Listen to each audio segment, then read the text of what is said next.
We're about to dive into the story of an invention that's so small you can't even see it, but it's responsible for, well, pretty much every piece of tech you use. We are talking about the integrated circuit, the tiny silicon heart that powers our entire modern world. So let's get right into it.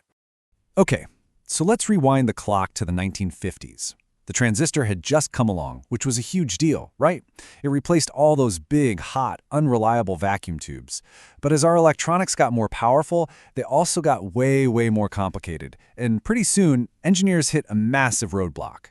And wow, this picture really captures the problem perfectly. If you wanted to build a more powerful computer, you needed tens of thousands, sometimes hundreds of thousands, of individual little parts, transistors, resistors, capacitors, and every single one had to be connected by hand. It was just this tangled, chaotic mess that engineers started calling the tyranny of numbers. Yeah, you can really think of this tyranny as four walls closing in on the whole industry. First, the complexity was just insane. It was almost impossible to design and build these things. Second, reliability was a total nightmare. With thousands of solder points, just one bad connection could bring the entire machine crashing down. Then you have size. With all these separate parts and wires, devices couldn't get any smaller. And finally, the cost was just out of control, because all that manual labor made mass production a complete fantasy. So the bottom line is pretty simple. Progress was grinding to a halt. The very way they were building electronics was now the exact thing stopping them from moving forward. They needed a totally new idea, or the whole digital dream was going to die before it even really got started. And that radical new idea? Well, it came in the form of a deceptively simple yet completely world-changing concept. The answer wasn't about making the parts better, it was about getting rid of all the separate parts entirely. And this, right here, this was the eureka moment. Instead of sitting there painstakingly connecting thousands of little components, what if you could just make them all at once? What if you could build an entire circuit, wires and all, out of a single, solid piece of material? A monolithic idea. And that brilliant idea gave birth to this, the integrated circuit, or the IC. You and I, we just call it the microchip. It's an entire electronic circuit with all its parts and all its connections, basically printed onto one tiny slice of semiconductor, usually silicon. It was elegant, it was tiny, and it completely smashed through every single wall of the tyranny of numbers.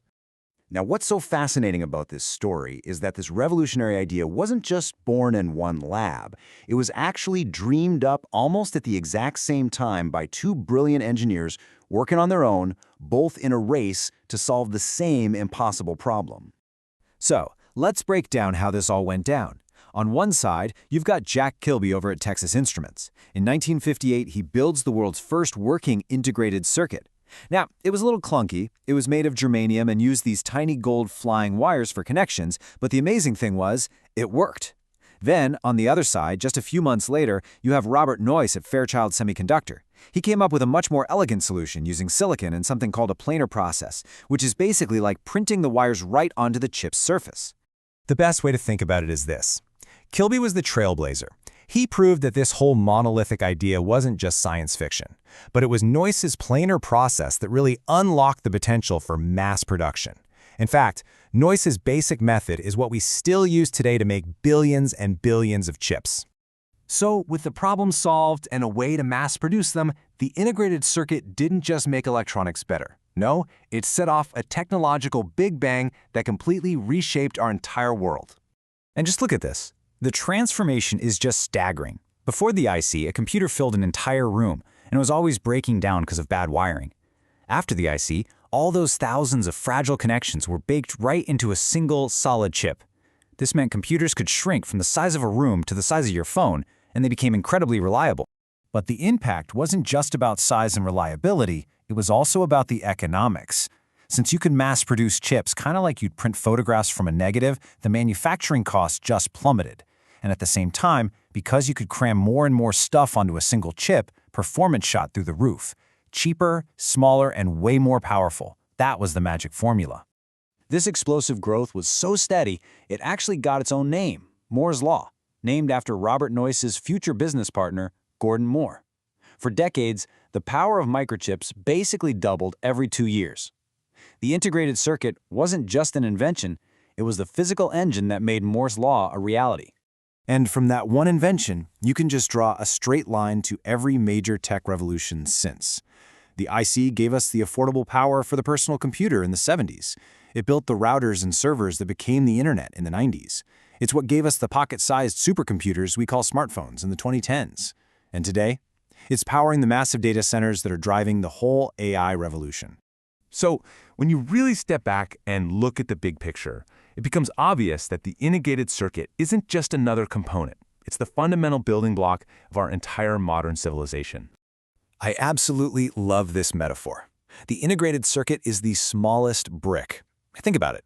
Every single part of our information society, from global communications and finance to all our entertainment and science, it's all built on a foundation of these microscopic, ridiculously powerful bricks. So really, the next time you pick up your phone or send an email or watch a show, just take a second to remember that journey. The incredible power you're holding in your hand is the direct descendant of that one elegant idea: to build an entire world of electronics on a single piece of sand. This tiny brick solved the tyranny of numbers and it built our digital age. But now, as we start pushing up against the very limits of physics, how small we can make these things, it leaves us with one final fascinating question. What is going to be the next smallest brick that builds the world of tomorrow?